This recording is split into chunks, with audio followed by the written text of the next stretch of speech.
We got it, 10. Well, good morning, everyone. Welcome to the Commodity Exchanges, Energy, and Credit Subcommittee's first hearing of the new Congress. Today's hearing is a part of an ongoing series where each subcommittee is holding at least 2 hearings to discuss the Farm Bill programs and issues under its respective jurisdictions. Before I go any further, I'd like to welcome Mr. Comer to his first meeting of the subcommittee and to the subcommittee. And David, I think all of your people were on the subcommittee last year. No, we got two new members, Mr. Chairman. I'd like to welcome our new members who are, I think, on their way to our committee. First, Tom O'Halloran from Arizona. He serves in Arizona's 1st Congressional District. It's good to know a little about his background. He's a former homicide detective, small business owner. What a combination. And served 3 terms in the Arizona House of Representatives and 1 in the Senate. We also have Mr. Darren Soto from Florida, District 9. Serves Florida's 9th Congressional District, which is a prominent citrus and cattle district. He served in the Florida legislature for a decade before coming to Congress. And so we welcome all our new members and look forward to working with each and every one of them. I want to thank you, Ranking Member Scott, for again agreeing to serve in the leadership of this subcommittee. Look forward to working with you again. We've had a good relationship for many years, long before I came to Congress, going back to our time together in the state legislature. Absolutely. We have a couple of other members that will be joining us lately. I know we have Representative Roger Marshall from Kansas 1st District and Representative John Faso from New York's 19th District as well on the Republican side. Today we're going to be reviewing the Rural Development and Energy Programs in the 2014 Farm Bill. These programs support infrastructure, construction, encourage capital formation, and help to promote economic development across rural America. It's appropriate that this is the topic of the first hearing in support of the next Farm Bill. So much of what rural America will be able to accomplish over the next decade will be tied to how well these programs work. Every day, our young rural citizens look around them, assess their lives, and try to make the best choices they can about their future. Unfortunately, too many of them feel that they have more opportunities somewhere else. And when they leave behind hollowed-out communities that grow older, that become less adaptable, and that are unable to maintain the quality of life that so many of us have enjoyed. With today's hearing, we will begin to examine the ways we can reverse that cycle. For many rural communities, rural development initiatives help to offset the high fixed cost of providing basic services like clean water, reliable electricity, and universal phone service. Residents of these communities simply would not be able to afford to live there without these key investments. Federal support for infrastructure remains a key part of our commitment to rural America. But our commitment to rural America is not just about new pipes and wires. While we often think of progress as a new power line, a new water treatment plant, or a new broadband connection, real progress is about expanding opportunities. We must use these programs to narrow the divide between rural and urban America. Upgrading water and energy infrastructure can improve quality of life while bringing new employment opportunities. Building a new health care center can bring new care for families. Installing broadband can bring new ideas to students and innovation to farmers and ranchers. Renewable energy development can create valuable markets and income opportunities for farmers, keeping them on the land. And viable domestic energy policies can create new job opportunities in rural communities. Providing investment capital can further link agricultural producers with the global economy. The jobs, the health care, the ideas, and the market access are the real measures of progress for rural America. For almost 90 years, USDA's Rural Development Office and its predecessors have been working to bring opportunities to rural residents. As we begin work on the next Farm Bill, I'm looking forward to hearing from our witnesses about how Congress can improve the initiatives we have in place. Rural development and energy programs in the Farm Bill will need to find ways to do more with less due to budget constraints. I look forward to the creative ideas from our witnesses about how we can grow opportunities and rebuild rural communities. With that, I'll turn it over to our ranking member, Mr. David Scott, for any comments he would like to make. Thank you, Mr. Chairman, and thank you for holding this important hearing today. It's a very, very important topic for so many of our American citizens. And I'd like to extend a warm welcome to all of our witnesses. They're very distinguished and knowledgeable. We look forward to hearing from them. And I especially want to send a very warm greeting to Mr. Dennis Chastain. Mr. Dennis Chastain is the president and the CEO of Georgia EMC from Tucker, Georgia. Delighted to have you. Welcome and look forward to your testimony. Mr. Chairman, rural development and energy programs that we're going to take a look at today are in many respects what I call the unsung heroes of the Farm Bill. While all of our Farm Bill programs are good and very much needed for rural America, these programs in rural development and energy specifically aimed to help to keep our rural economy's engines running by providing new opportunities, continued progress, and assisting our most vulnerable populations. And I'm always amazed at the breadth of our rural development programs when I look at them or hear about them from my constituents in Georgia. These programs, rural development and energy, help keep the lights on for our rural residents by doing four very important things. One, they provide broadband access. Two, they give our rural businesses and entrepreneurs access to hard-to-find capital. Three, they help our farmers' bottom lines. And four, they help provide the essential community facilities that keep a community going and viable, like emergency response, schools, hospitals, roads, and long-term care housing. It's really remarkable when you think about all that we ask the Department of Agriculture to do and the vision needed to make these very important programs work. Our witnesses today are going to touch on some of the most important rural development and energy programs that the USDA is administering and how these programs are working on the ground.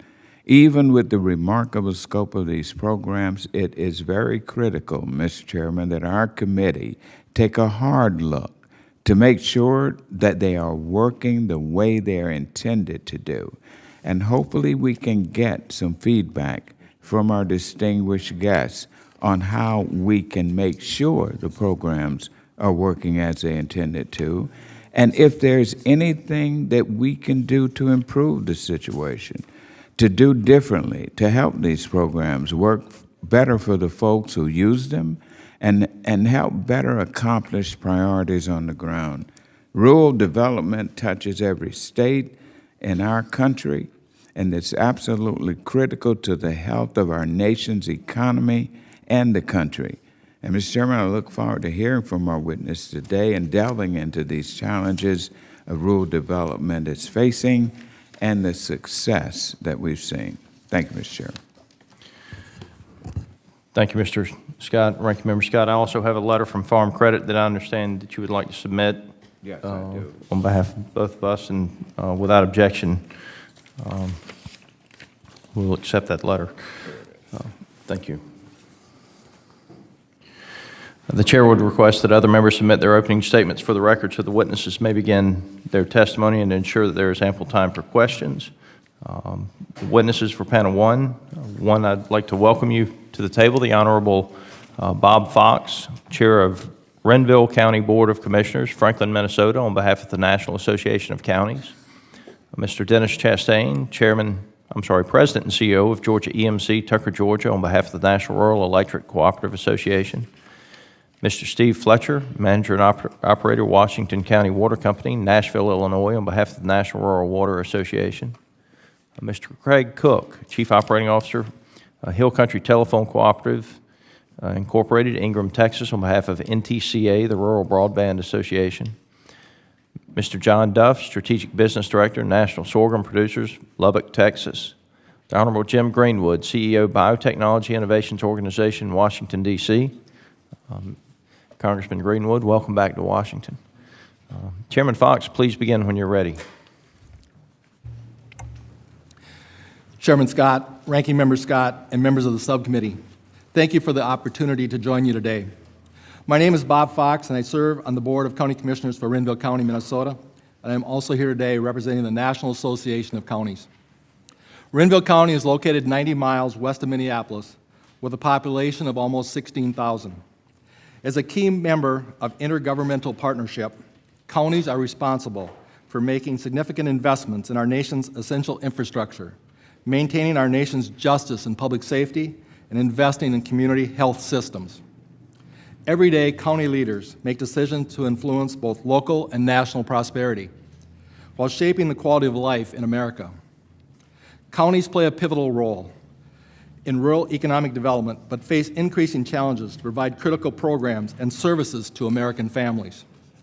Despite the critical role our counties play in our nation's economy, too many Americans in rural areas are not sharing in our nation's economic growth. Rural America is still feeling the effects of the Great Recession.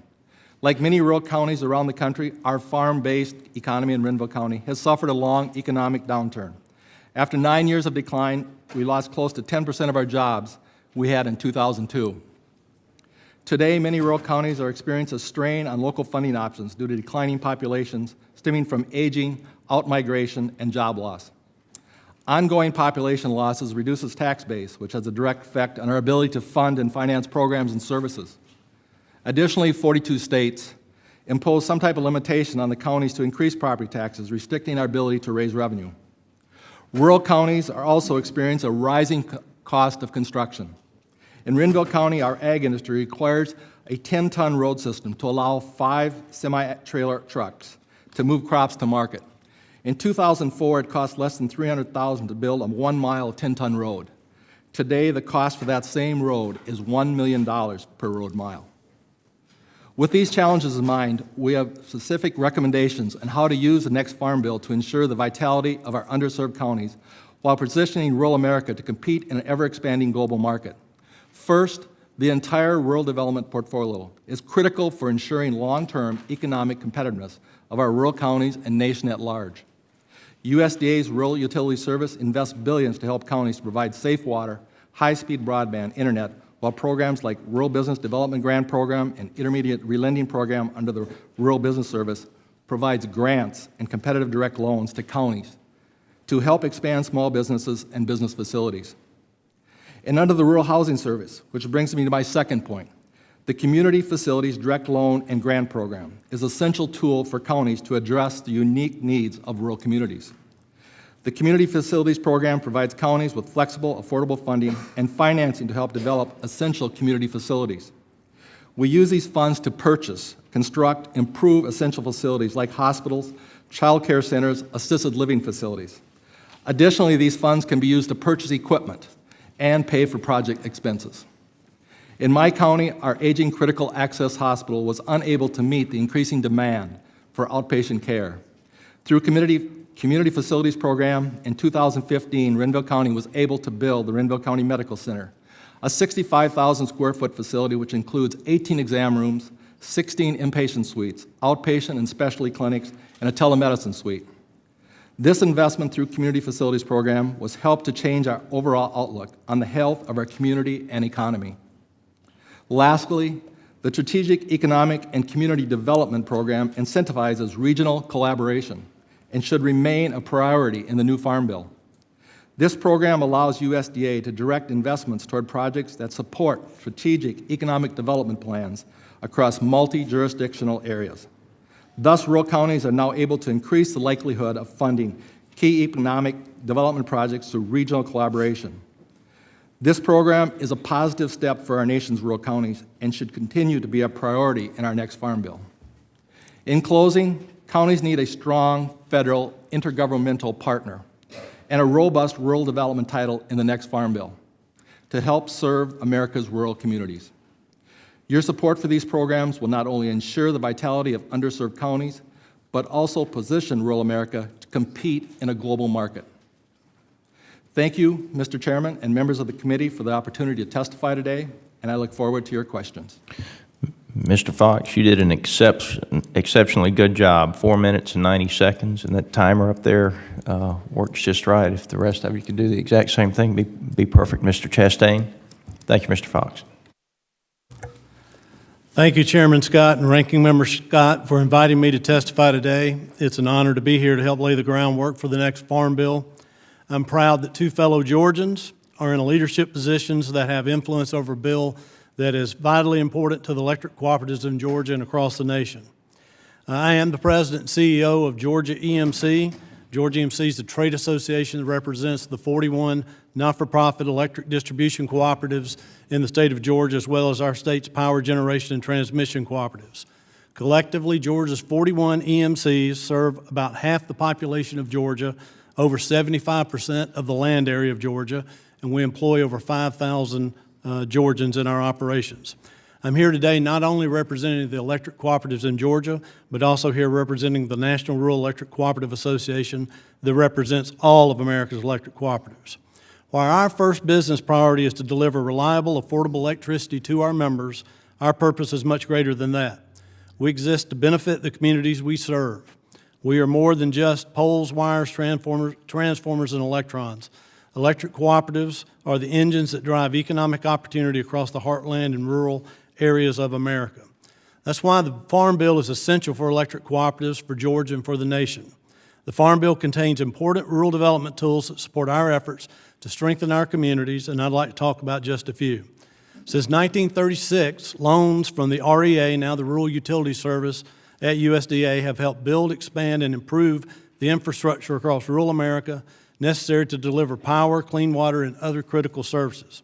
That public-private partnership has been, in my opinion, the greatest single rural economic development program of the 20th century. It made farms more productive and rural life more desirable. Rural electrification attracted new business to rural areas, brought modern medicine where it couldn't reach before, and improved the overall quality of life in rural America.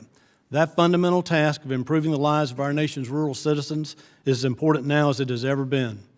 The RUS depends on a yearly appropriation from the Agriculture Appropriations Bill. We're grateful that Chairman Conaway and Ranking Member Peterson have consistently led a bipartisan letter with several hundred other congressional signatures to appropriators advocating for robust RUS funding. Part of our support comes from the fact that we are such a good investment for the federal government. The President's budget request for 2017 estimates that the federal government could earn up to $300 million in net revenue from RUS loans in this year alone. We thank you for your past support of RUS and ask that you please continue to provide that support. In addition to investing in the electric cooperative network, the fees paid on RUS loans are used to fund rural economic development loans and grants, known as the Red Leg program. In Georgia and around the country, this program has helped expand businesses, renovate hospitals, and improve essential infrastructure in rural communities. We believe the Red Leg program is a valuable tool in offsetting population flight and job losses in rural Georgia and around the country. For years, electric cooperatives across the country have provided information and advice to consumers to help them use electricity more efficiently and cost-effectively. The Rural Energy Savings Program Act, included in the last Farm Bill, was modeled in part on a program at Habersham EMC in Northeast Georgia. This unique program that allows co-op homeowners to finance energy efficiency upgrades in their homes, then pay those loans back on their monthly power bills. This efficiency gains result in a net savings to the consumer. We encourage you to maintain the Rural Energy Savings Program and the Energy Efficiency and Conservation Loan Program. We believe these programs can help others around the country replicate Georgia's successes in saving energy and saving our member owners money. Just as with other types of infrastructure, rural America can't be competitive without access to high-speed broadband service. Some electric co-ops around the country are interested in helping connect rural customers to those services. While we're not a silver bullet by any means, we understand these rural communities, want to see them succeed, and know that adequate broadband service is a key to their future competitiveness in our modern global economy. As Congress contemplates telecommunication and infrastructure policies in the Farm Bill and other legislative packages, we believe that all potential providers, including electric cooperatives, should be eligible for programs designed to bridge the digital divide. Electric cooperatives enjoy a productive partnership with the federal government and with the communities we serve to promote the health of rural America. We look forward to continuing to work with you towards that important goal. Thank you, and I'm happy to answer any questions you may have. Thank you. Mr. Fletcher. Chairman Scott, Ranking Member Scott, Congressman Davis from my home state, and members of the subcommittee. It is an honor to testify before you on the USDA water and wastewater programs and the associated technical assistance that directly benefits small and rural communities. I'm Steve Fletcher, and I have the honor to serve as president of the National Rural Water Association. NRWA is a water utility organization with over 31,000 members. Please note, 94% of community water systems in the U.S. serve rural communities under 10,000 in population. I'm also the manager and operator of the Washington County Water Company. This water utility started with a Farmers Home Administration loan and grant in 1979 with only 700 customers. We have received additional financing from rural development to expand and upgrade our utility 12 times.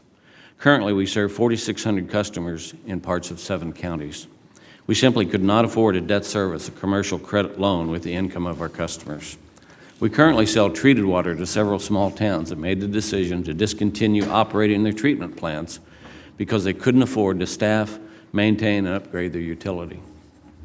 We also operate and conduct all required testing for most of these systems. We do this at our cost because they are our neighbors. I make these points to further highlight the fact that without affordable financing and the direct assistance provided by the rural development and entities like NRWA, many small and rural communities simply couldn't afford to provide basic, clean, safe, and affordable water and wastewater services for their residents. This story is not uncommon throughout rural America. People take it for granted that their water is always safe and uninterrupted. This infrastructure, or what I call the invisible infrastructure, is not just about digging holes and putting pipes in the ground. These investments have many direct and indirect benefits. They provide jobs, many times increase the tax base from new business or housing development. They are a catalyst for economic and community growth. Mr. Chairman, as you draft the rural development title in the new Farm Bill, we would like to focus on 4 issues. First, the majority of rural communities in the nation have relied on rural development for affordable financing and technical assistance to provide essential water and wastewater services and to overcome a lack of population density. As previously mentioned, many rural areas lack the financial capability and technical expertise to debt service commercial credit. The grant portion makes assistance possible for lower income residents and communities. With a current backlog of $2.5 billion, the demand for these rural development water and wastewater loans and grants is evident. Second, the Rural Development Circuit Rider Program. Since 1980, circuit riders have provided on-site technical assistance to small communities in all states to ensure that facilities operate at the highest level possible for public health protection. We currently have 117 full-time circuit riders in the field in all 50 states, and 85 of these circuit riders have over 25 years of experience. This assistance actually saves money and protects the community and the government's investments by ensuring that efficient and sustainable practices are followed. I must also emphasize the direct on-the-ground 24/7 disaster assistance we provide. We are on the front line responding to disasters in all 50 states. Chairman Scott and Ranking Member Scott, a recent example of this is when Georgia Rural Water Association worked with over 50 systems in southwest Georgia immediately after the tornado struck South Georgia on Sunday, January 22nd, to help respond to the devastation. Third, the Wastewater Technical Assistance Program. This initiative provides on-the-ground technical assistance directly to communities for wastewater treatment facilities. Assistance includes design and upgrade recommendations, daily operation and maintenance advice, permit renewals, and helping these systems meet compliance requirements from state and federal programs. Fourth, as President Trump has emphasized, a robust bill is needed to address the aging infrastructure in our nation. NRWA supports the President to increase infrastructure investments and requests funding to be directed to our rural communities, including providing resources to the existing tried and true rural development programs. We at the National Rural Water Association also share the mission and vision of our rural development partner, a mission to serve, regardless of income or location, every rural community in need. Thank you, Chairman Scott and Ranking Member Scott, for allowing me to testify. Thank you, Mr. Fletcher. Mr. Cook. Good morning, Chairman Scott, Ranking Member Scott, and members of the subcommittee. Thank you for inviting me to testify before you today on the Farm Bill and the importance of advanced telecommunication services to rural development. My name is Craig Cook. I'm here on behalf of Hill Country Telephone Cooperative in Ingram, Texas, and NTCA, the Rural Broadband Association, which represents about 850 of the 1,000 or so rural telecom providers in the U.S. As many subcommittee members are aware, because small rural telcos serve your districts, we provide broadband and other advanced telecom services to the most rural areas of the U.S., including substantial agriculture and energy-producing regions. The immense economic, healthcare, education, and public safety benefits of high-speed broadband are well known by now. A recent study revealed that rural telco investment contributed $24.1 billion to the U.S. economy in 2015 and supported approximately 70,000 jobs. Broadband helps solve the problem of distance by opening up new education and job opportunities in rural America, and connects rural veterans and others with healthcare professionals, helping rural businesses tap into global markets, and of course, helps farmers and ranchers use the internet to analyze livestock and crop data with modern precision agriculture tools. Rural areas are unique. While they need broadband to compete, and our nation needs rural broadband so everyone can share in what rural America offers, the vast distances and low density of rural areas undermine the business case for the enormous capital and operational cost of deploying networks. A small rural broadband provider can't walk into a typical bank and expect financing for a network that measures payback over a period of decades, not years. USDA's RUS Telecom loan portfolio provides upfront capital for deploying rural telecom networks. RUS brings years of experience and familiarity with the telecom industry and rural areas gained from financing networks through its telecom infrastructure and broadband loan programs, both of which provide loans paid back with interest to the benefit of the U.S. taxpayer. Similarly, the Community Connect grant program serves the most rural areas where a loan may not make sense. We urge the subcommittee to continue its support for these programs and refrain from making extensive changes that might lead to more uncertainty. At Hill Country, we've appreciated having a dedicated and experienced partner like RUS, and just last year finished upgrading 20% of our network so that more of our customers have access to 25 meg and higher broadband speeds. And this is a project that wouldn't have been possible this soon without capital from RUS. As a complement to upfront financing like that available through RUS, the High Cost Universal Service Fund Program, or USF, is essential to enable the business case for delivering broadband in rural areas. The USF helps keep consumer rates affordable on networks once they are built and sustains operation of those networks. Over the past 10 years, the USF High Cost Fund has undergone extensive reforms to orient the program towards supporting broadband networks. As a result, small telcos now receive support for offering broadband-only services, thanks to helps of dozens of members of Congress, including members of this subcommittee. Though we've made progress on USF reform, the high-cost program has been under the same effective caps since 2011 and lacks sufficient resources to make the reforms actually meaningful to consumers. This USF budget issue must be addressed, or rural consumers will pay much more for broadband than urban Americans, and rural consumers will experience much slower speeds. This unfortunate reality violates the statutory mandate for reasonably comparable rates and services in rural and urban America. I raise this budget concern because USF justifies the business case for rural broadband by helping make or keep rates affordable. More consumers are using more data-intensive broadband applications with each passing year. This enormous consumer demand cannot be met with short-term broadband solutions that may soon need replacing due to insufficient capacity. The resources of RUS and USF are most efficiently and effectively invested in future-proof networks that will be readily upgraded over time to meet consumer demands. And we must take steps to ensure that facilities financed by USDA or supported by USF are not overbuilt by another carrier deploying a network financed or supported by a different program. The provision of rural broadband service is an important job that the rural industry is committed to, and we appreciate Congress taking time to understand how rural areas remain served through the provision of necessary resources. It's an honor to be with you today, and I welcome any questions you may have for me. Thank you. Thank you, Mr. Cook. Mr. Duff. Chairman Scott, Ranking Member Scott, On behalf of national sorghum producers, I would like to thank the Committee on Ag and this subcommittee for the opportunity to submit testimony on the next U.S. Farm Bill and implications for sorghum in renewable energy. My name is John Duff. I serve as Strategic Business Director for NSP, where I focus primarily on farm policy analysis and work with sorghum-based renewable energy producers on policy and regulatory issues.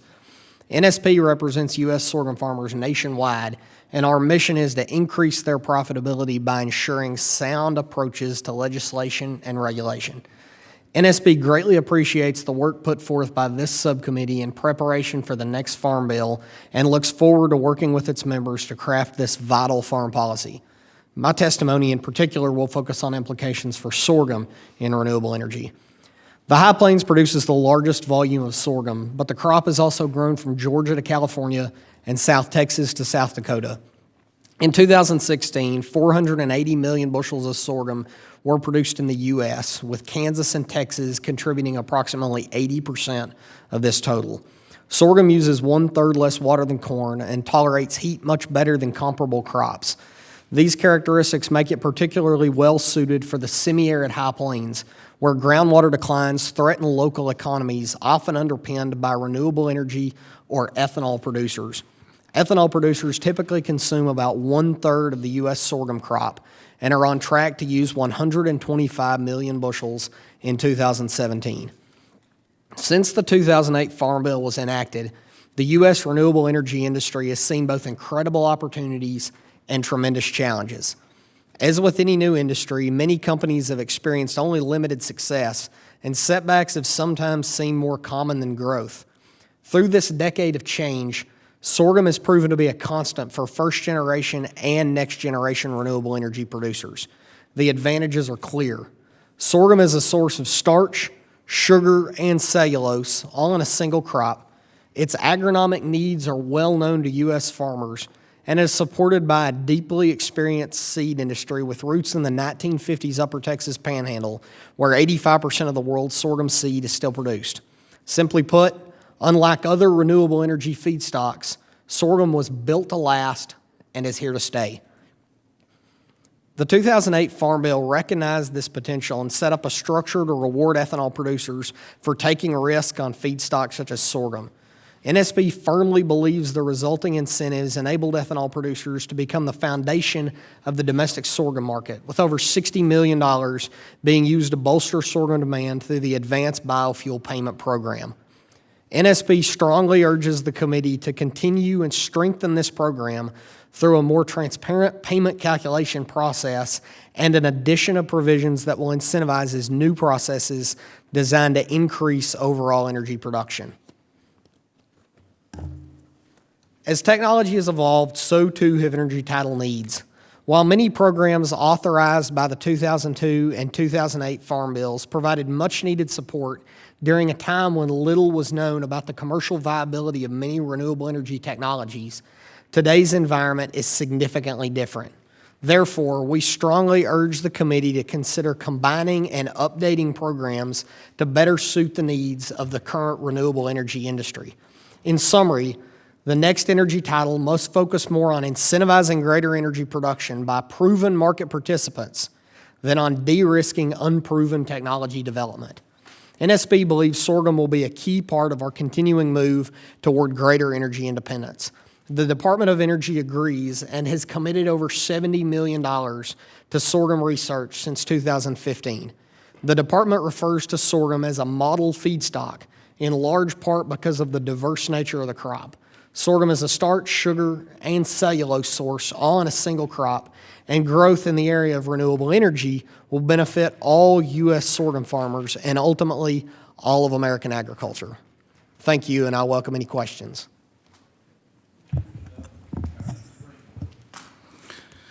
Chairman Scott and Ranking Member Scott and other distinguished members of the subcommittee, good morning. Thank you for the invitation to testify today as we look ahead to the next Farm Bill and strategies to support our farmers and our local businesses. 12 years ago, after serving for 12 years in Congress, I left a safe seat here in the House to lead the world's largest trade association representing biotechnology companies. I like to note that I left undefeated and unindicted, by the way. I did this because I believe deeply in the biotechnology industry and in our ability to affordably fuel, feed, and heal this country and indeed the world. Mr. Chairman, congratulations on your selection to lead this committee, and Mr. Ranking Member, welcome back. I had the opportunity to be a subcommittee chairman during my service on the Energy and Commerce Committee under Speaker Gingrich. These leadership posts don't always bring the cameras, which isn't necessarily a bad thing these days, but they do bring the opportunity to enact your ideas and to make a real difference for the people who put you here. I know Georgia's farmers are in good hands. I don't think it's a coincidence that this subcommittee and the USDA are now led by public servants from a state that's on the cutting edge of modern agriculture. Georgia generates more than $8 billion a year in bio-based industrial activity. Only one state in the Union produces more, and nationally, Georgia is ranked 4th in the number of direct bio-based industry jobs, with more than 80,000. One of Georgia's most iconic companies, Coca-Cola, has utilized the Farm Bill's energy title to become one of the largest bioplastics end users in the country. Their new bottle, introduced in 2009, is made 30% from plants.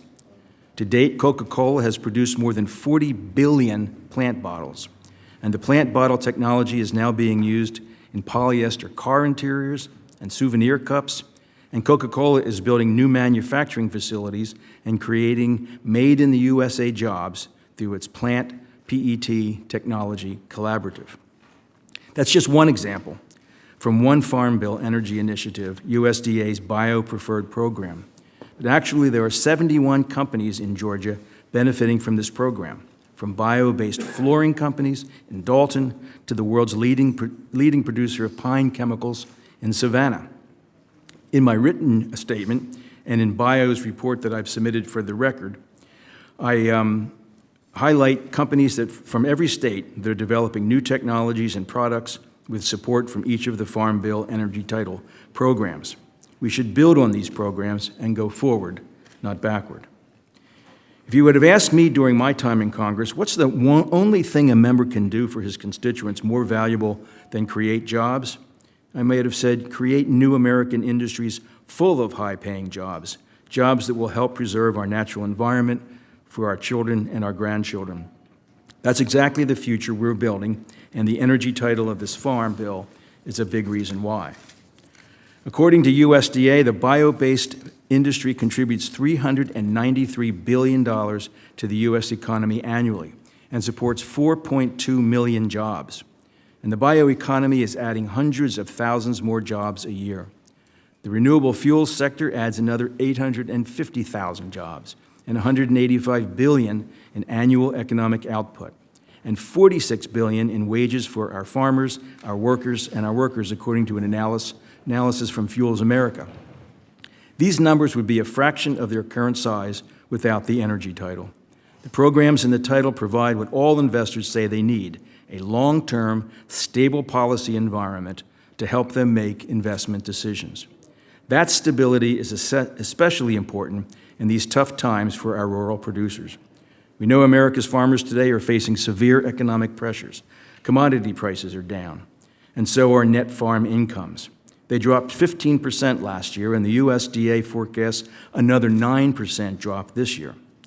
The Farm Bill's energy programs are an instrumental tool to help farmers weather this storm and bounce back stronger. The demand for biomass gives farmers a value-added product that can grow to offset low commodity prices. McKinsey & Company estimates $250 billion in annual global sales of bio-based products. Here in the United States, we have the people, the universities, the technology, and the vision to lead the world in processes and products. Biofuels, renewable chemicals, and bio-based products diversify demand for crops and crop residues. Just as modern oil refineries take a crude oil feedstock and produce many value-added products, biorefineries take renewable feedstocks and do the same. And the growing demand for employees to build and operate these new biorefineries is another way we are revitalizing rural communities. This is the future. The choice we make in the Farm Bill is whether or not we're going to lead it. In addition to boosting farmer incomes, creating jobs, and revitalizing U.S. manufacturing, the bio-based economy is helping to offset the impact OPEC has on our oil prices. In 2014, bio-based products replaced nearly 7 million barrels of oil. In 2015, renewable fuels displaced an amount of gasoline equivalent to 527 million barrels of crude. In other words, our industry saved us roughly the volume of oil imported annually from Saudi Arabia and Kuwait combined. Bio is proud to be a founding member of the Ag Energy Coalition of trade groups, companies, and organizations representing thousands of farmers and businesses across the country. We're committed to developing all of the above approach to supporting renewables, energy efficiency, and farm and forest resources. To me, the economic case alone for these new technologies is so strong and compelling that it warrants the continuation and growth of this title, even if one did not share my conviction that they're also critical to the health of our planet. Mr. Chairman, I look forward to working with this committee as we plot a course to capture and capitalize on this growing market to harvest and manufacture sustainability. And thank you for allowing me to use the time that the other witnesses left on the table. Congressman Greenwood, like most members, you never understood what the red light was for. That holds true today. Thank you for your testimony.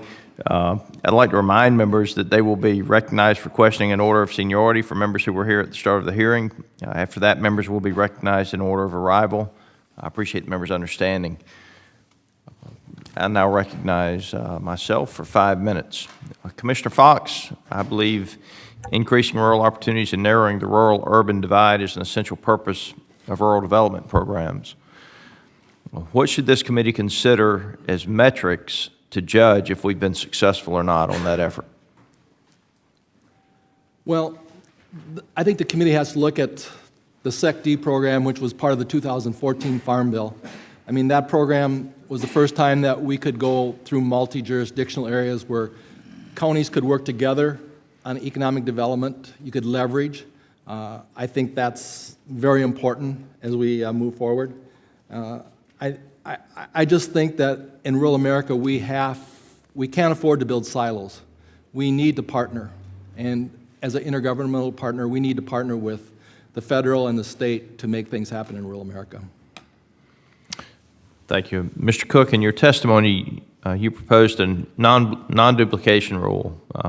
I understand the value of this rule, preventing the government from supporting the same service twice and ensuring borrowers have revenue to pay back their loans. But your rule raises questions for me about what we do for rural residents who are being served by internet services that are inadequate by today's standard, but built with RUS loan dollars that are still being paid back. Should we allow a potential competitor to take out a loan to build out technically better services, or are those residents resigned to slow lane for the duration of the loans that underwrote the system? Thank you, Mr. Chairman. I certainly understand that issue and believe that, one of the things that NTCA believes, first and foremost, and certainly its member companies like Hill Country, is that our utmost concern is serving our end user customers in rural America. So certainly in cases where there's an existing provider who has an RUS loan, from the standpoint of assuring that, the money is used efficiently and effectively and that there's not duplication of support, I mean, certainly we believe it's wise that we're spending taxpayer dollars to the most efficient way possible. At the same time, as I said, we believe that the consumer should be our utmost concern. I think that in cases where there is another provider wishing to provide support or service in an area that's currently served by an existing RUS borrower, there should be a process in place whereby that existing borrower can at least prove up their ability to provide service. And if that certainly becomes apparent that that they're not doing what they're supposed to be and not abiding by their loan covenants, then certainly we would agree with you that another provider should at least be considered in those cases. Thank you. Mr. Chastain, I know that the National Rural Electric Cooperative Association members have been grappling with these concerns too. I'd invite you to weigh on that issue as well.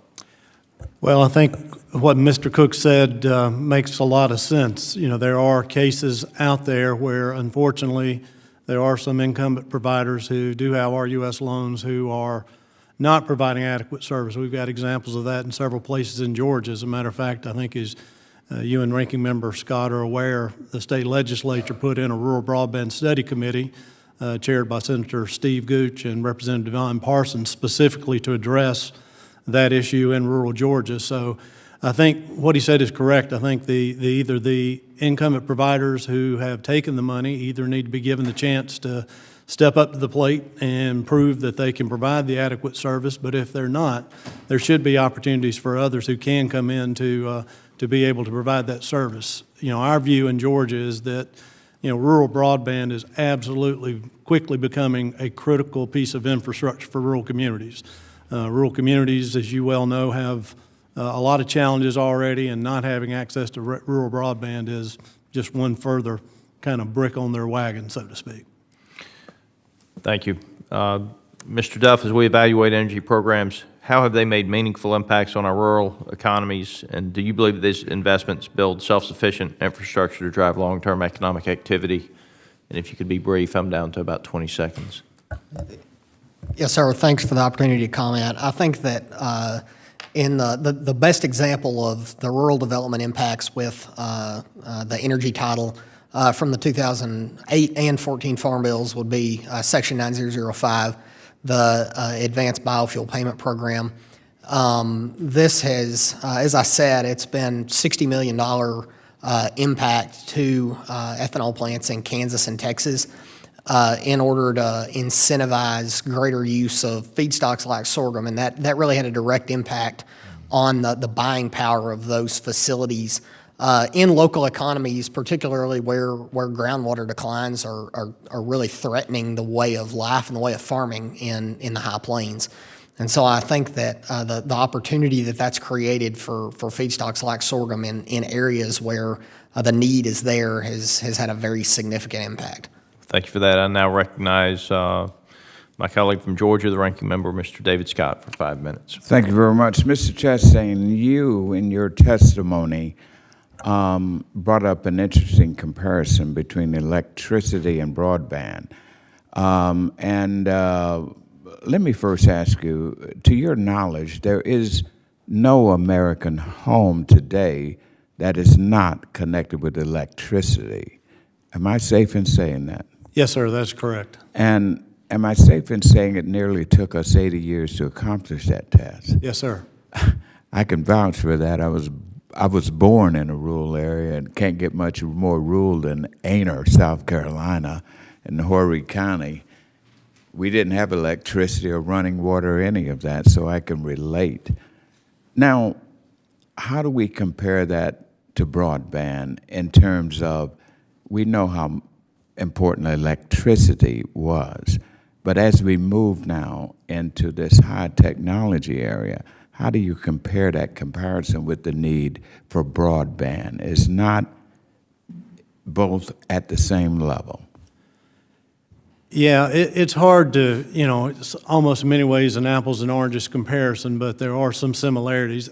You know, we're obviously a very technology-driven society, especially the younger members of our society. I think we all probably have a cell phone or smartphone in our pockets. And for not just for quality of life, but for business applications in rural America, broadband is going to be increasingly important. I worked most of my career in economic development trying to recruit industry into rural Georgia, and it is a challenge when there is inadequate broadband to get companies who work on a global platform to be able to locate in some of these communities. Even mom and pop entrepreneurial operations, you know, sometimes it makes it hard for them to compete. So that's where I think the comparison is similar, in that I do believe it is something that we're going to have to look at as a nation as a priority for infrastructure improvement to bring rural broadband. The challenges, Mr. Cook outlined them very well. It is a Herculean effort when it comes to financing these programs. So my opinion is it is going to take some massive federal programs to help provide people the opportunity to do that. Thank you very much. Now, Mr. Cook, I want to go to you.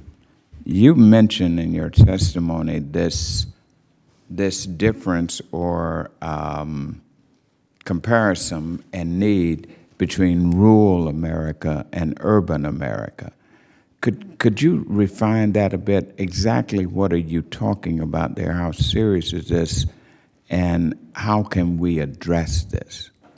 Thank you for the question. Yes, you know, the Telecom Act, going back to 1934 and then updated in 96, addresses in Section 254, it talks about universal service. It's very clear that we, as telecommunications companies, have been given a mandate that we're to provide reasonably comparable services at reasonably comparable rates. So, in other words, trying to equalize what's available in rural America as compared to what's available in urban America. And that's something that the small telcos that are represented by NTCA work very hard at every day, is trying to make sure that rural America has the same level of service that's available in urban. And how far are we from that? I mean, are we there now, or what do we need to do more of to make sure that rural America and urban America are on the same level of broadband capacity? That's a great question. I believe about 80%, maybe a little bit more than 80% of the NTCA member companies have deployed broadband services, and most of those, I think, are at about 85, between 80 and 85% deployed 10-1. So we're in good shape. We're certainly not through. We're working very hard. One of the things that we're really dealing with is an insufficient USF fund. While we've seen increases to the E-rate program and Lifeline over the last 7 years, we've been capped on the USF fund. So that's definitely been an obstacle. Okay, thank you very much. My time is running out, but Mr. Greenwood, I got to get to you because you have served in and out. You've served here with us, and now you're out dealing with the reality. Could you share with us what exactly we in Congress can do better and more of to help the rural communities in acquiring this equal balance between urban America? And do you believe that we are doing enough in adequate funding, or do we need to do more? Well, thank you for the question, Congressman. First off, I would say that I believe the energy title in the last Farm Bill was about $881 million, and I would certainly encourage you to improve upon that if possible. I know that is a tough prospect given the many competing interests for the budget this year. But I think these programs are working, and they're working well. The second suggestion I would make is when it comes to the RFS, is to do exactly nothing, to leave it as it is. Mm-hmm. This program was created and has, I think in 2007, and has been serving the country very well. We've been able to use renewable fuels that, as I've said in my testimony, replace enough energy to substitute for all the oil we get from Saudi Arabia and Kuwait. It's better for the environment. It creates jobs in the rural economy. What's necessary is stability. The investors invested in this program and in these plants on the basis of a promise that Congress made when it passed the law originally. And there's a lot of controversy around the RFS, but my admonition, to answer your question, would be to let that program complete its course as originally intended. Thank you very much. Thank you, Mr. Chair now recognizes Mr. Comer from Kentucky for 5 minutes. Thank you, Mr. Chairman. My first question is for Mr. Cook. Do you know exactly or roughly what percentage of rural America does not have broadband access? Mr. Comer, I can certainly get back to you with that specific information. As I mentioned a little bit earlier, I know I can speak for the NTCA member companies and tell you that In terms of 10-1 broadband availability, we're about 85% deployed. Now, certainly, some areas have much greater than that. We have a lot of member companies that are providing gig service. We have a number that are providing the new FCC goal of 25 meg down speeds and 3 meg up speed. So we're doing quite well in terms of some of the price cap areas. Larger companies that historically have not done as great a job, I think, as the small companies. That figure I don't have for you today, but definitely there's probably more of an issue in those areas where they have historically been served by the larger carriers. Right. Is there something that could be done in this Congress aside from more funding to, like, for example, deregulation? Is there something that can be done to provide more broadband capabilities in the rural areas? That's a great question. Certainly, our top issue really is the insufficiency of the current USF fund, where the small companies right now are capped at about $2 billion annually. And again, we've seen increases in other funds that are part of USF, namely the E-rate program and Lifeline program, and we're in support of that. But at the same time, we are the underpinning of supporting those services, and so we really believe that's the main issue, is addressing the insufficiency of the fund. When I was in the Kentucky legislature, this was an issue, and some of the big companies would come in and say if we would deregulate, that would get things going and help the development of broadband. It really, to my knowledge, hasn't happened yet. And I was just wondering, because if there were ever a time to deregulate, the 115th Congress would be the window of opportunity to do that, if that is an option. When I was traveling the 1st Congressional District, which is a very, very rural district, campaigning and talking to people, obviously, about what can be done to improve the economy. Every rural community in my districts, like the rural communities that you all represent, many of the best and brightest young people, when they graduate from high school, go off to college and for whatever reason don't come back, primarily because they don't oftentimes have the same opportunities. And when asking the local leaders and the job creators what can be done in Congress, more broadband, investing in that type of infrastructure would help rural communities attract better jobs, next generation type jobs that would attract people and create badly needed jobs in these rural communities. So I guess I'm going to switch to Mr. Fox. What do you think are the best things that can be done in these rural communities to attract good-paying jobs that would retain our best and brightest young people in these rural communities, like where I'm from, that often don't come back home when they go off to college? Chairman Scott, Representative, thank you for the question. I think broadband is on top on that list. Mm-hmm.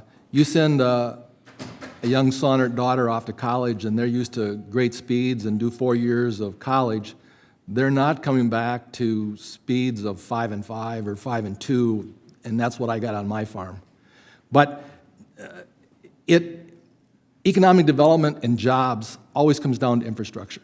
Every time that I have a business that looks to expand or a new business is looking to come into our area, there are 3 questions. One is roads. Do you have roads able to bring trucks in? The second one will be freight. What do you got for railroads? And the third one, and those 3 questions will interchange, but what's the speed of your broadband? Right. And if you can't take care of those 3 issues, they're not coming. Mm-hmm. And there are going to be no jobs. And I think a few years ago, where we had local people working on a broadband project, one of the facts that just startled me was a nursing home administrator, and their people could put someone in an ambulance, take them to a hospital 25 miles away, and the ambulance could beat the records over the internet service because the internet service was that slow. Yep. So I think broadband, how we do it, guaranteed loans, because if you look at most of the projects, they have a problem in that 3, 4, 5 year. You know, once they get past 4 or 5 years, they're pretty good, but if they can have some way to get a guaranteed loan to help them through that, that's amazing. Okay. Thank you, Mr. Chairman. The chair now recognizes Ms. Custer for 5 minutes. Thank you, Chairman Scott, or the Mr. Scott. I appreciate this hearing on rural development. I'm from New Hampshire, and we spend a lot of our time working in this space, rural development, and I was particularly pleased in the 2014 Farm Bill. I had the opportunity to offer an amendment that would support our rural community colleges. Previously, community colleges had not been included under the USDA Farm Bill rural development programs. And we were able to open a whole new college campus in Lebanon, New Hampshire, that will provide up to 500 students with access to education in a rural community. And we did that through a $1.6 million loan awarded by USDA Rural Development. So I think it is critically important, and infrastructure, and I agree with all the witnesses about trying to bring people, young people back or keep people. We have an expression in New Hampshire, stay, work, play, and we're trying to convince our young people to be there. I want to direct my question to Mr. Cook because I'm particularly focused in on telecommunications, which is a big problem for us throughout the state. I actually recently had a forum with realtors, and in the southern part of the state, near Massachusetts, it's not far from a pretty populated area, but they're unable to sell homes, $200,000, $300,000, $400,000 homes, because there's no broadband connection to the home. I wanted to ask you, Mr. Cook, talked about the broadband loan program as being largely inaccessible because of program reforms. Can you expand on this? What you mean by inaccessible? Is USDA turning down applications? And how can the program be improved? And do we need to make any changes to the Universal Service Fund, or how should we go about this? Because in the next Farm Bill, I want to make sure that we make it very easy to expand and get over that maybe 3 to 4 year hump that Mr. Fox has referred to. Thank you for the question. Yes, USF and the RUS programs are really closely tied, and so the meaning behind that statement was really meant to address the issue that since the National Broadband Plan was announced back in late 2009, we've had much uncertainty introduced into the rural telecom industry. There's been a lot of uncertainty about what recovery companies would be able to get from the USF fund, concerns about intercarrier compensation, frankly, just a lot of unknowns about what the revenue streams would look like for rural companies. As a result of that, I think we've seen a number of companies over, again, probably the last 7 years, not take advantage of RUS programs as they used to, just because of this uncertainty. So that's certainly something that we would appreciate your assistance with going forward, and making sure that the USF fund is sufficient. Also in terms of helping us try to streamline some of the regulatory hurdles that we face today, especially with respect to permitting. We certainly have an appreciation for the rules that RUS employs when it's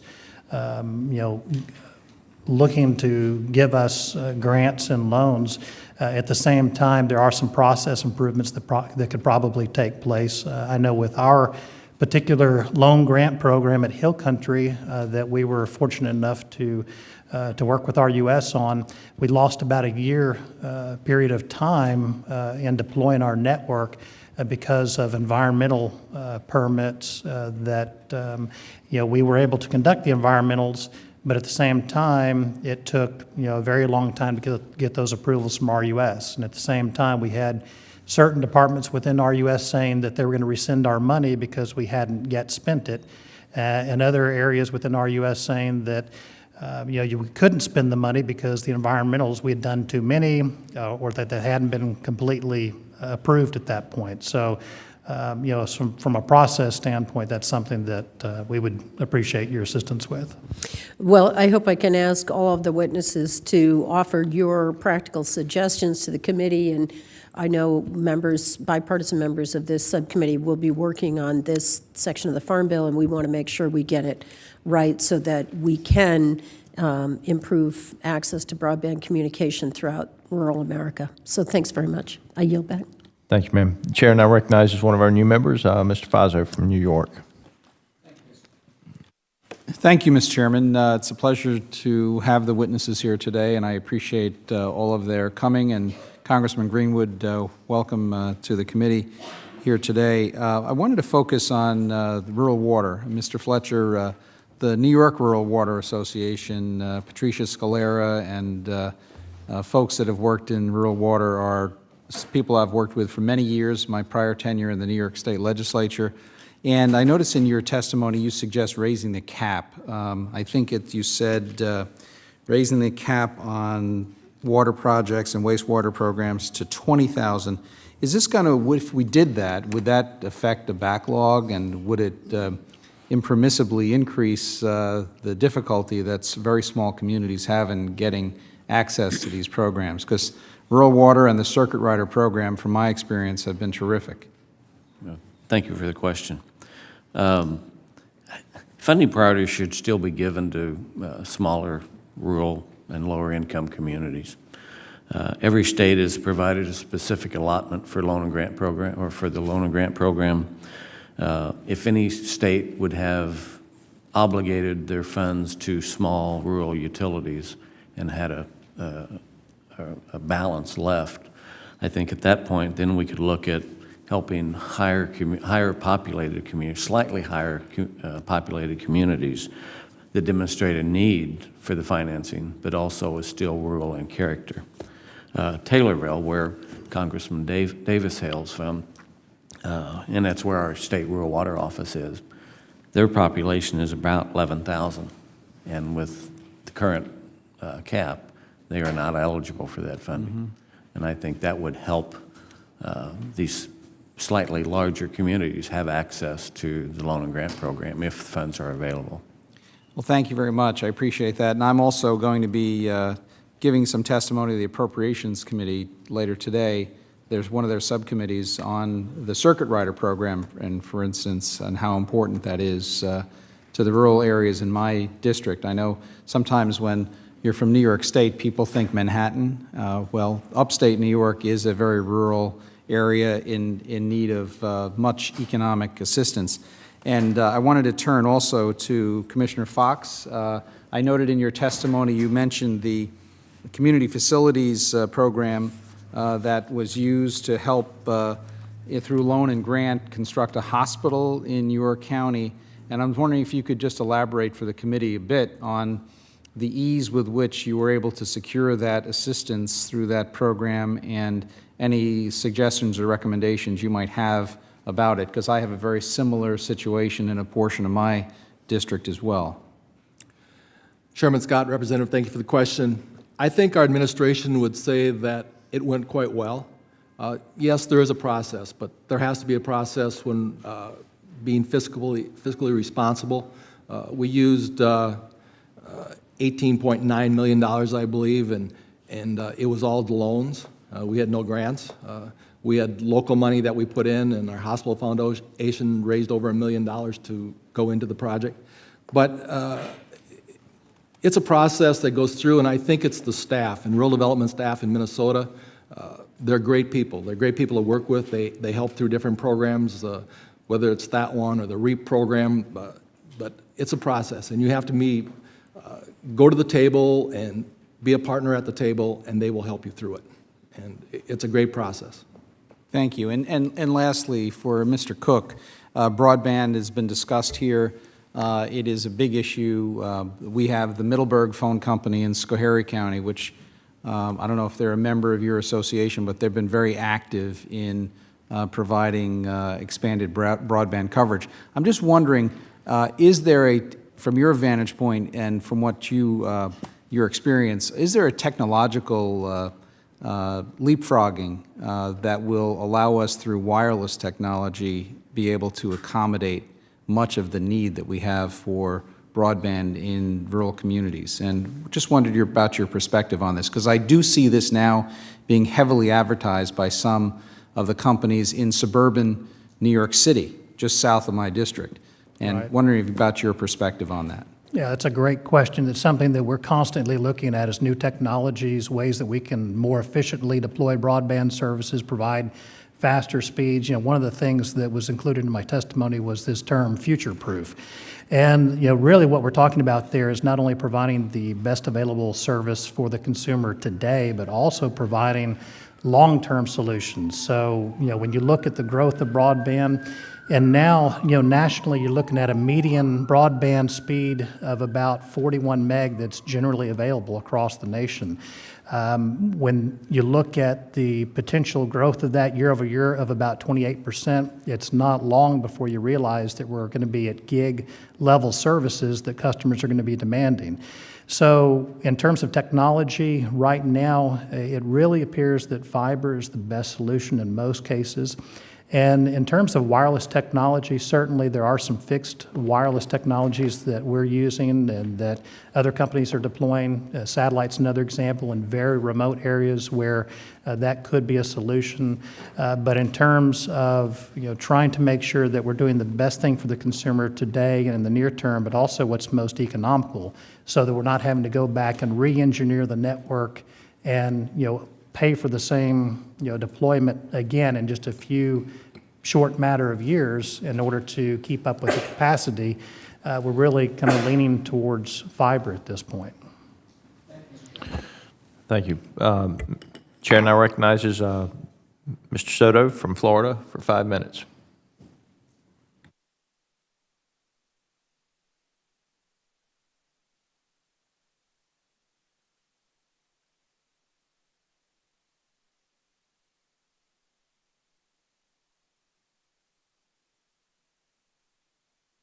Funds. Oh, thank you.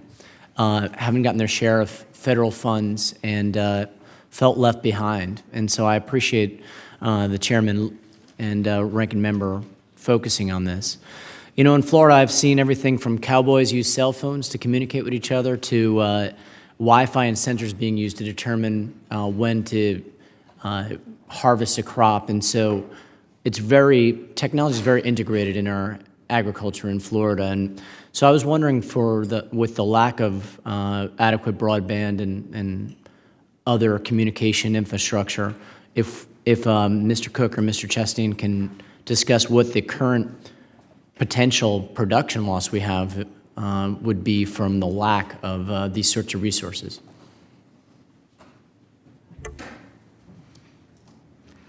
Well, I'll address it from the standpoint of, you know, reasonable, comparable rates and service that we talked about before. That's something that comes up a lot in discussions about deploying broadband in rural America and the cost of doing that. You know, one of the things, too, that we hear a lot at the state level is, you know, this general thought about urban areas subsidizing rural areas. And in fact, I would argue that you could make that same argument in reverse, that rural areas in many ways are subsidizing urban areas. We don't see, you know, a farm in downtown Minneapolis. You don't have, you know, a dairy farm in downtown Dallas. You know, so rural areas are extremely important, and providing them the same level of service that is available in urban areas is critically important, not only for the success of those rural areas and enabling those rural areas to compete in a global economy, but also ensuring that urban areas are well served by the rural areas. So it's a symbiotic relationship.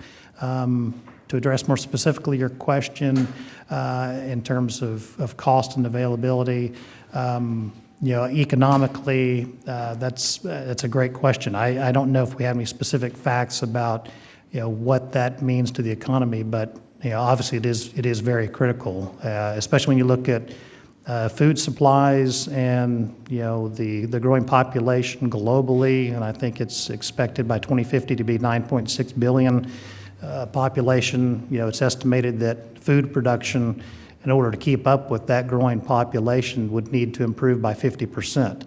And so a lot of that additional food production will be supported by broadband applications, enabling farmers to, to work more efficiently using IoT-type technologies.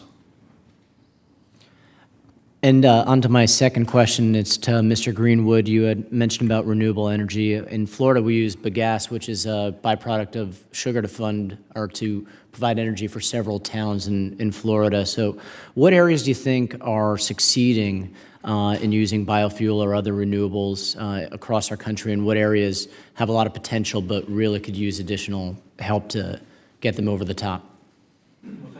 Thank you for the question.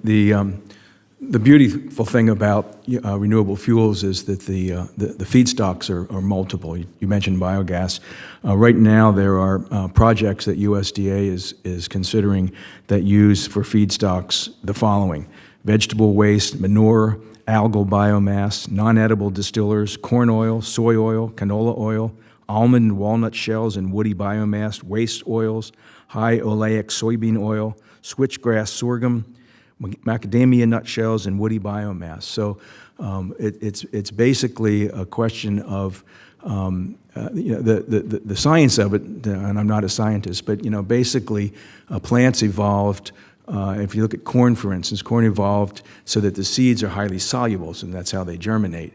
But the corn stalks and the leaves and all of the kinds of materials I just cited are cellulosic, and they evolved for rigidity and structure.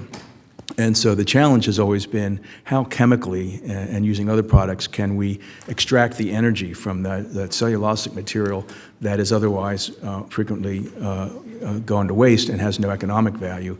And so the biotechnology industry develops enzymes and other products that allow us to break that down, and as including solid waste materials, and turn it into usable energy. Does that respond to your question, sir? Yes, and just to correct the record, I was referring to bagasse, which is a byproduct of the sugar industry that's Right. being used rather than biogas. But thank you for answering my question. I appreciate it. Thank you, Mr. Chairman. Chair now recognizes Mr. Davis for 5 minutes.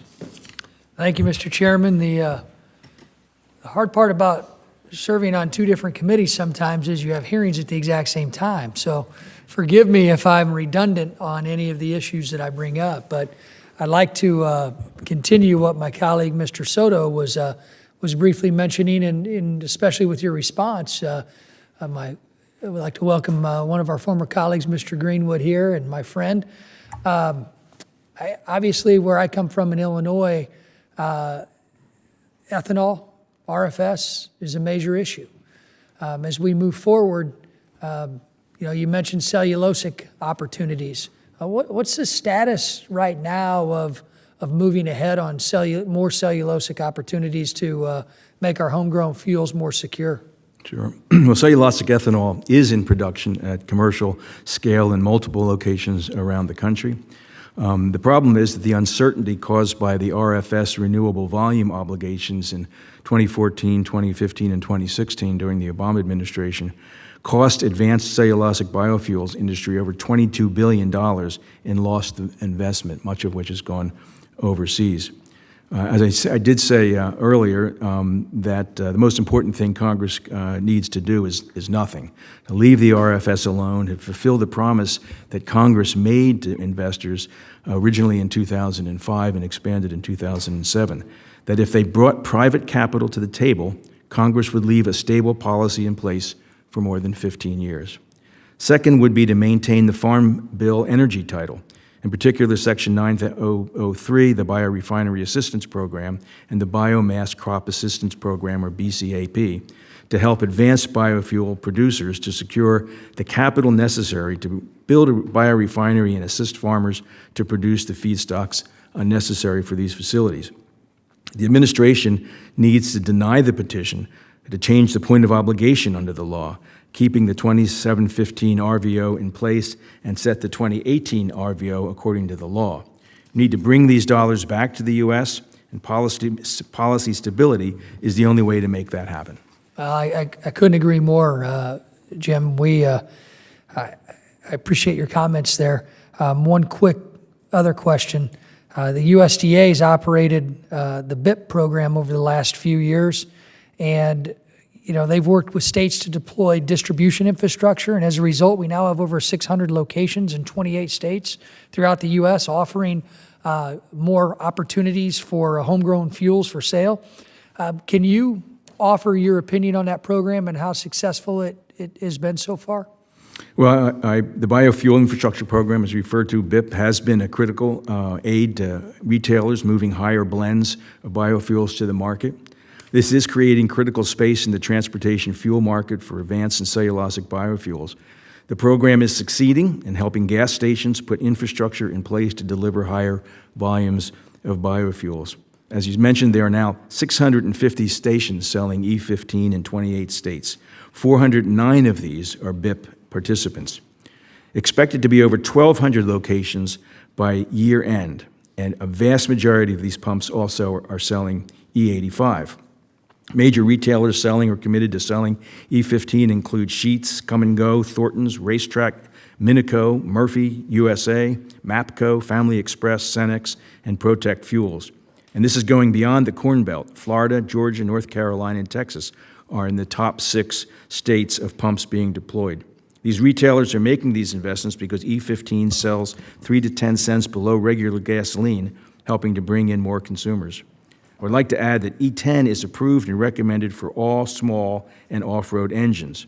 The distribution and use of E15 is not mandatory, and it is not approved for use in small engines like boats or lawnmowers. With E15 for sale at over 600 locations in 28 states, there has not been a single verified report of E15 misfueling and engine damage. Infrastructure investments are critical as we continue to deploy higher demands of ethanol across the country, which is also why we have the funding for the Farm Bill Energy title, as important as it is for building out this industry. Thank you, thank you. Mr. Fletcher, welcome from the great state of Illinois. I know I don't represent the Nashville area, but I appreciate what you've done. Actually, in my previous position, had a chance to work with your water company. And I hear right before I got here, you mentioned my hometown of Taylorville. So I can't not ask you, give us anything that you may not have been asked yet that you want to make sure that the committee understands that is important to rural water systems in Illinois. Please go ahead. Thank you, Congressman. I think pressing rural needs in Illinois and also the other rural communities in all the states is the funding through the Rural Development Water and Wastewater Loan and Grant Program. Rural Development has been working for 70 years with this program. And I'm sure you're aware that the last 2 farm bills were able to fund hundreds of projects in less than 90 days. At that point, after the R projects were done, it erased the backlog for water and wastewater projects in the United States. And at this time, we have a $2.5 billion backlog just after a few years after the R programs. So I would give priority to aging and deteriorating systems that are determined to be beyond their useful life or ones with the greatest public health needs. Secondly, our circuit rider program that Congressman from New York mentioned a few minutes ago. That assistance to small rural communities is essential to make sure that the water is safe for everybody to drink and they comply with all the federal regulations. I appreciate everything that you all do for rural water. Thank you. Thank you. Thanks for being here. Before we adjourn, I would invite my ranking member, Mr. David Scott, from my home state, to make any closing remarks that he may have.